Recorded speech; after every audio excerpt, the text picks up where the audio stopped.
बिस्मिल्लाहिर्रहमानिर्रहीम। रब्बी ज़िदनी इल्मा। अस्सलाम वालेकुम डियर स्टूडेंट्स। आज हम क्लास 11th के जो टॉपिक स्टार्ट करने लगे हैं वो है theorem on limit of functions. Theorem on limit of functions में लिमिट्स कैसे अप्लाई करते हैं फंक्शंस को, तो हम वो आज सीखेंगे। लेट करते हैं एफ और जी हमारे पास दो फंक्शंस हैं। अगर हमारे पास एफ ऑफ एक्स के साथ लिमिट अप्लाई होती है तो हम वो लेट कर लेते हैं कि वो हमारे पास एल के इक्वल है। जी ऑफ एक्स पर लिमिट अप्लाई होती है तो हम उसको भी लेट कर लेते हैं कि वो इक्वल है एम के। फिर हम आगे थ्योरम्स को सॉल्व करते हैं। फर्स्ट थ्योरम है कि हमारे पास लिमिट एक्स अप्रोच कर रहा है ए को, एक्स की power p is equal to A की p। ये तो इसका आंसर है। कैसे आया? इसमें लिमिट जहाँ अप्लाई करते हैं, इस वाले एरिया में जब हम लिमिट अप्लाई करते हैं, यहाँ पे जहाँ हमारे पास x होगा वहाँ पे हम a पुट कर लेते हैं ना, तो यहाँ पे भी हम a पुट करेंगे तो हमारे पास क्या आएगा? a की पावर p। तो a की पावर p आया, वेयर p हमारे पास ग्रेटर है 0 से। p हमारे पास कोई भी रियल नंबर से बिलोंग कर रहा है। इसी तरीके से हमारे पास c कोई कांस्टेंट होता है। अगर किसी कांस्टेंट नंबर पे हम लिमिट अप्लाई करते हैं तो वही कांस्टेंट नंबर ही आता है। थ्योरम 2 को सॉल्व करते हैं। The limit of a sum of two function is equal to the sum of their limits. अब हमारे पास लिमिट अप्लाई हो रही है, दो फंक्शन है एफ एफ एक्स और जी एफ एक्स। हमारे पास दो फंक्शन आ जाए और बाहर लिमिट अप्लाई हो रही है तो क्या करेंगे? लिमिट इसके साथ भी लिखेंगे, लिमिट इसके साथ भी लिखेंगे। जब लिमिट एफ एफ एक्स के साथ लिखते हैं तो हमारे पास हमने क्या लेट किया था? आंसर एल के इक्वल होता है। जब लिमिट जी ऑफ एक्स की हम जब ले रहे थे तो हमने क्या लेट किया था कि हमारे पास एम के इक्वल होता है। हमने यहाँ ऊपर लेट किए हुए थे तो हम एल प्लस एम लिख देंगे। ये तो लिमिट्स के थ्योरम्स हो गए। और इसी तरीके से अगर सिंपल एग्जांपल आ जाए, ये हमारे पास for example F of X है, ये फॉर एग्जांपल हमारे पास जी ऑफ एक्स है, तो क्या करेंगे? लिमिट हम एक्स के साथ भी लिखेंगे, लिमिट को हम 5 के साथ भी लिखेंगे। जब लिमिट अप्लाई करते हैं तो हम एक्स की जगह पर 1 पुट कर देते हैं तो लिमिट हमारे पास ख़त्म हो जाती है। ये जो लिमिट लिखा हुआ है ना, यहाँ पे ख़त्म हो गया, 1 आ गया। और 5 क्योंकि कांस्टेंट नंबर के साथ हमने पढ़ा था वही कांस्टेंट नंबर ही होता है। अब हमारे पास क्या है? 1 + 5 इज इक्वल टू 6। यहाँ पे एक्स के साथ अगर लिमिट अप्लाई होता है तो हमारे पास क्या आता है? एक्स के साथ लिमिट अप्लाई कर रहे हैं, लिमिट एक्स टेंड्स टू 1 और ये हमारे पास एक्स है। तो कैसे हम इसको सॉल्व करते हैं? जहाँ हमारे पास एक्स होता है वहाँ पे हम 1 पुट कर देते हैं। 1 की तरफ अप्रोच कर रहा है तो हम वहाँ पे 1 लिख देंगे, तो वहाँ पे 1 लिख दिया। इसी तरीके से यहाँ पे 1 आया है प्लस 5 सॉल्व कर लिया है, वो इक्वल आया 6 के। बी है, उसमें क्या है कि limit of the difference of two function is equal to the difference of their limits. जिस तरह हमने प्लस किया था उसी तरीके से हम उसका डिफरेंस भी कर सकते हैं। दो फंक्शन है हमारे पास एफ एफ एक्स और जी एफ एक्स, इनके दरमियान डिफरेंस है, माइनस हो रहा है, तो लिमिट हम इसके साथ भी अप्लाई करेंगे, लिमिट को हम इसके साथ भी अप्लाई करेंगे। तो limit x tends to A F of x हमने क्या लेट किया था? एल के इक्वल है तो एल के इक्वल लिख देंगे। Limit x tends to a g of x क्या लेट किया था? एम के इक्वल है तो हम एम लिख देंगे। तो एल माइनस एम। तो कोई एग्जांपल अगर हम ले लेते हैं, फॉर एग्जांपल ये, तो लिमिट इसके साथ भी अप्लाई किया, लिमिट इसके साथ भी अप्लाई किया, दरमियान में माइनस आ रहा है क्योंकि डिफरेंस हम ले रहे थे। तो यहाँ भी जब हम लिमिट पुट कर देंगे तो हमारे पास, क्योंकि लिमिट एक्स जो है ना टेंस कर रहा है 3 को, तो एक्स की जगह हमने 3 लिख देना है।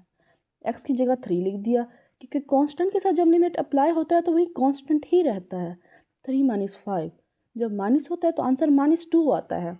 If k is any real number then k हमारे पास कोई रियल नंबर है और फंक्शन के साथ अप्लाई हो रहा है और मल्टीप्लाई हो रहा है तो वो लिमिट से बाहर आ जाता है। Limit x tends to A F of x is equal to, इस फंक्शन पे लिमिट अप्लाई करते हैं तो हमने क्या लेट किया था? हमारे पास आंसर एल आता है तो एल लिख देंगे।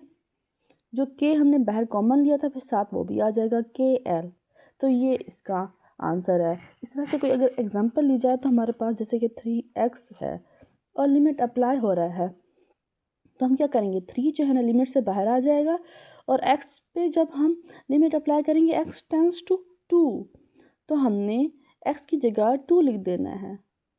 तो हमारे पास क्या आएगा, 3 2 से जब मल्टीप्लाई होगा तो आंसर 6k आएगा। इसी तरीके से D, limit of the product of the function is equal to the product of their limits. दो फंक्शंस हैं और आपस में मल्टीप्लाई हो रहे हैं, जैसे एफ ऑफ एक्स है, जी ऑफ एक्स आपस में मल्टीप्लाई हो रहे हैं, तो क्या करेंगे, जो हमारे पास limit x tends to A, F of X के साथ भी हम लिखेंगे, limit x tends to A हमारे पास जो है ना जी ऑफ एक्स के साथ भी लिखेंगे, और दरमियान में प्रोडक्ट का निशान लगाएंगे क्योंकि प्रोडक्ट हो रहे हैं। Limit x tends to A F of x हमारे पास एल के इक्वल है, limit x tends to a g of x हमारे पास एम के इक्वल है। इसी तरीके से दो वैल्यूज़ हैं जो कि आपस में मल्टीप्लाई हो रही हैं, लिमिट इसके साथ भी अप्लाई कर देना, लिमिट इसके साथ भी अप्लाई कर देना है, दोनों के साथ दरमियान में प्रोडक्ट का साइन लगा देना है, लिमिट दोनों के साथ अप्लाई कर देना है। लिमिट एक्स टेंस टू 1, जहाँ जहाँ हमारे पास x होगा वहाँ पे हम 1 पुट कर देंगे, तो हमारे पास आंसर इसका क्या आता है, 2। ठीक है, क्योंकि 1 आ गया ना, तो 2 1 के साथ मल्टीप्लाई होता है तो 2 ही आता है। इसी तरीके से हमारे पास अगर यहाँ पे लिमिट अप्लाई होती है x टेंस टू 1, 1 यहाँ लिख दें तो हमारे पास 1 + 4 हमारे पास क्या होगा, प्लस होकर 5 बन जाएगा, तो यहाँ पे 5 आएगा। दोनों को मल्टीप्लाई करते हैं, 5 2 10। इस तरीके से हम नेक्स्ट पार्ट करते हैं। Limit of the quotient of the function is equal to the quotient of their limits provided the limit of denominator is non zero. क्या आपके पास क्वोशंट की सूरत में हो, डिवाइड हो रहे हो फंक्शन, डिनोमिनेटर ज़ीरो के इक्वल नहीं होगा। हमेशा बटे की जब हम बात करते हैं, ओवर की हम जब भी बात करते हैं तो हम कहते हैं डिनोमिनेटर इक्वल नॉट ज़ीरो। तो लिमिट हम यहाँ पे भी लिखेंगे, इसके साथ भी लिमिट हम इसके साथ भी लिखेंगे। अब यहाँ पे लिमिट लिखते हैं x tends to A F of x is equal to, ये सारा हमारे पास l हो गया, limit x tends to a g of x, ये सारी वैल्यू हमारे पास m की इक्वल हो गई, provided g of x equal नहीं है ज़ीरो के। जाहिर सी बात है, यही बात जो स्टार्ट में उन्होंने यहाँ पे की थी, डिनोमिनेटर इज नॉन ज़ीरो, तो यहाँ पे नॉन ज़ीरो है।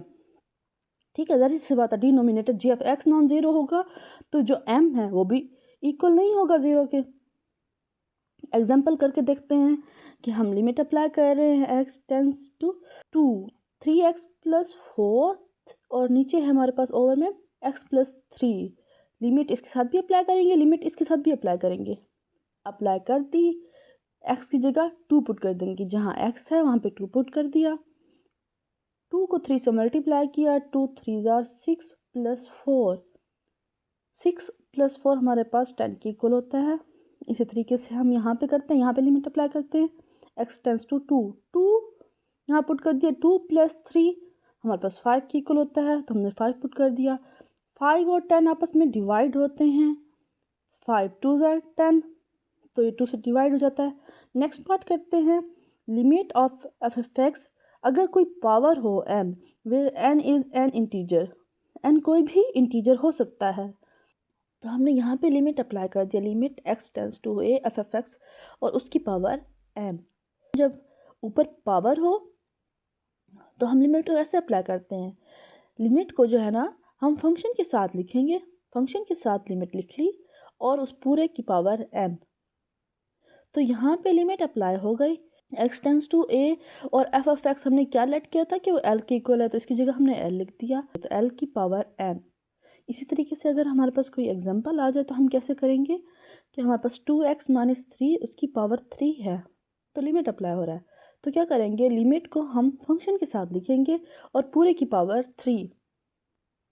अब यहाँ पे लिमिट इसके साथ भी अप्लाई होगा, लिमिट इसके साथ भी अप्लाई होगा, तो हम जब अलग अलग अप्लाई करते हैं, लिमिट को लिखेंगे 2x के साथ और x टेंस टू हमारे पास 4 है, फिर minus limit 3 x tends to 4। अच्छा, इसकी पूरे की पावर हमारे पास 3, और जहाँ पे हमारे पास x है वहाँ पे हमने क्या लिख देना, 4, क्योंकि x टेंस टू 4, तो हमने लिख देना है, क्योंकि ये 3 है, 3 कांस्टेंट के साथ लिमिट अप्लाई होती है तो कांस्टेंट ही रहता है। इसकी पावर हमारे पास 3 आ रही है, 4 को जब हम इससे मल्टीप्लाई करते हैं तो हमारे पास 8 आता है, 8 - 3, जब हम इसको माइनस करते हैं तो हमारे पास 5 आता है, 5 की पावर 3, 5 5 25, 25 को फिर हम 5 से मल्टीप्लाई करेंगे तो हमारे पास 125 आएगा ना। ये थ्योरम हमारे पास लिमिट अप्लाई हो रही है, बिल्कुल सिंपल से हैं, ये इजीली हो जाएंगे, क्वेश्चंस में भी इसी तरीके से हैं और बहुत इजी हैं।